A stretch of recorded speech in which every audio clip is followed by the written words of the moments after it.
یا سلام یا اللہ.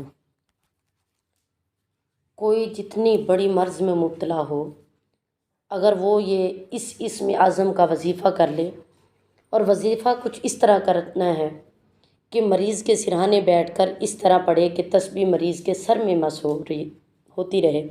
جب تسبیح ختم ہو تو اس تسبیح کو مریض کے تکیے کے نیچے رکھ دے. دوسرے دن بھی اسی طرح مقررہ وقت پر، جو اس سے چند لمحے قبل جو ہے تسبیح نکال کر اسی طرح پڑھے، یعنی تسبیح مریض کے سر پر مس ہوتی رہے.